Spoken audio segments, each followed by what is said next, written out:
Pemirsa, untuk mengetahui bagaimana perkembangan terkini mengenai evakuasi korban banjir khususnya di wilayah Jakarta, kita akan bergabung bersama Bapak Kamal Riswandi, Kasih Ops Kantor Pencarian dan Pertolongan SAR Jakarta. Selamat malam Pak Kamal. Selamat malam Mbak. Ya, Pak Kamal, hingga malam hari ini wilayah mana saja yang saat ini menjadi fokus penyisiran ataupun pencarian yang dilakukan oleh SAR Jakarta? Ya, baik.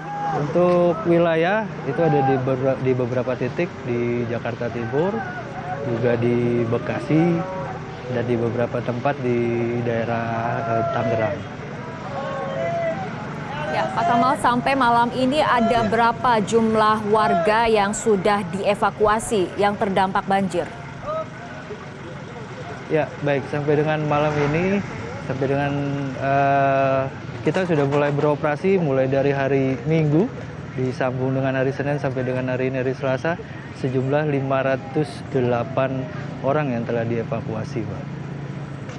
Dari seluruh daerah yang terdampak banjir. Mengenai wilayah yang terdampak banjirnya, untuk lebih spesifiknya Pak, di mana saja sebetulnya, ada berapa RW yang terdampak? Dan berapa kepala keluarga yang menjadi korban banjir? Ya, untuk di titik-titik tertentu, ya Cipinang Indah, kemudian Cipinang Melayu, di Rawajati, Bidara Cina, kemudian di Pondok Kelapa, terus kemudian di daerah Jati Makmur, di Tambun, itu memang ada beberapa RW, khususnya kalau di Cipinang Melayu itu sekitar 3 RW yang kita tangani, RW 10, RW 11, dan RW 12, gitu Mbak. Oke. BMKG sendiri masih kemudian memperkirakan ataupun memprediksi intensitas hujan masih akan tinggi dalam beberapa hari ke depan. Dari tim SAR sendiri, bagaimana kemudian upaya untuk mengantisipasi hal ini?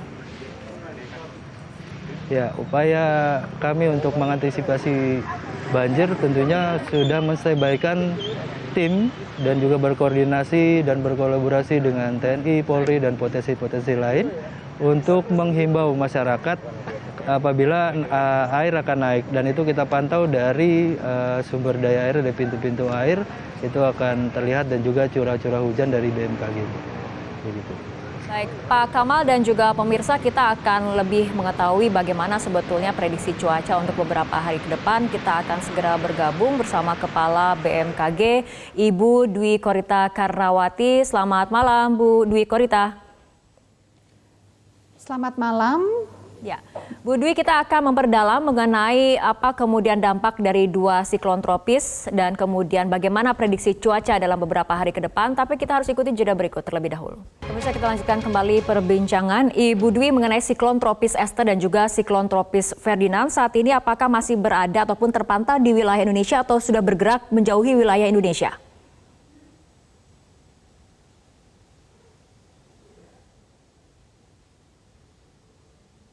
Terbentuknya memang tidak di wilayah Indonesia.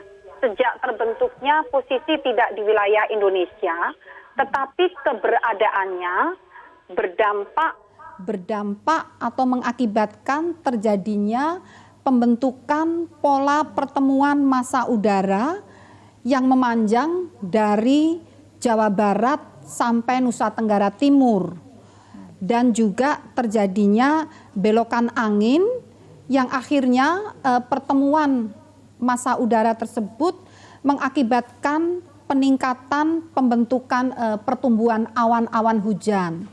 Dan itulah yang mengakibatkan turunnya hujan lebat seperti yang kami prediksi mulai tanggal 23 Februari. Karena pada tanggal 23 Februari sudah terdeteksi bibit siklonnya, masih bibit. Dan akhirnya 24 Februari bibit siklon tersebut benar-benar lahir sebagai siklon, dan dampak itu mulai terjadi tanggal 24 sampai hari ini. Oke, Bu Dwi, wilayah mana saja yang terdampak akibat adanya siklon tropis Ferdinand dan juga Esther ini? Jadi seperti tadi yang sudah kami sampaikan, terutama di wilayah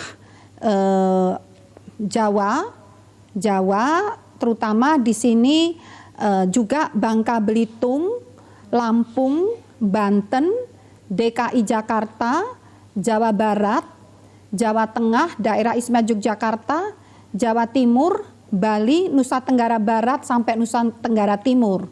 Terutama di wilayah-wilayah tersebut tentunya intensitas hujan akan meningkat. Nah, ini prediksinya mengenai peningkatan intensitas hujan ini akan sampai berapa lama atau tanggal berapa, Bu Dwi? Kalau siklon itu kan sudah akan diprediksi punah pada tanggal 27 Februari. Namun cuaca di Indonesia tidak hanya dipengaruhi oleh dampak dari siklon tersebut, masih juga dipengaruhi oleh angin monsun dan juga pembelokan arah angin yang masuk di wilayah Indonesia. Sehingga diprediksi sampai awal Maret, 2 Maret itu intensitas hujan dapat mencapai lebat atau ekstrim. Baik, Bu Dwi, kita akan tanyakan mengenai info dari BMKG ini terhadap SAR. Pak Kamal, tadi dari BMKG memprediksi di tanggal 27 hingga awal Maret tanggal 2 ini intensitas hujan masih akan lebat. Informasi-informasi seperti ini bagaimana kemudian diolah terutama oleh tim SAR untuk kemudian melakukan antisipasi bergerak bersama-sama dengan instansi lain seperti BPBD? Ya, untuk kami selalu memantau daerah-daerah yang rawan banjir agar menstandbykan tim ketika air sudah mulai naik. Dan kalau bisa itu sebelum air tinggi masyarakat sudah terevakuasi dengan aman. Oke, baik, kita kembali ke Bu Dwi. Artinya dengan kemudian melihat berbagai faktor, tadi ada angin monsun dan juga ada dampak ikutan dari siklon tropis Esther dan juga Ferdinand, rekomendasi dari BMKG seperti apa? Jadi sebetulnya sampai bulan Maret itu fenomena cuaca masih cukup kompleks dan masih berpotensi untuk menimbulkan cuaca ekstrim. Jadi tidak hanya sebatas awal Maret saja, sehingga kami menghimbau agar seluruh pihak mewaspadai hal tersebut. Dampak dari cuaca ekstrim terutama masih berpotensi mengakibatkan banjir tentunya, banjir bandang dan juga longsor, serta masih berpotensi terjadi angin kencang. Artinya kemungkinan adanya robohan-robohan tegakan-tegakan itu masih berpotensi terjadi, dan bahkan gelombang tinggi masih dapat terjadi terutama di wilayah perairan di Laut Natuna Utara, kemudian juga Kepulauan Anambas sampai Natuna dan Samudra Hindia Selatan Jawa hingga Nusa Tenggara Timur, serta Sulawesi dan Sangiheta Laut, Maluku, dan juga perairan utara dan timur Halmahera, sampai juga perairan di Papua. Jadi hampir merata di berbagai wilayah Indonesia, baik cuaca ekstrim ataupun gelombang tinggi.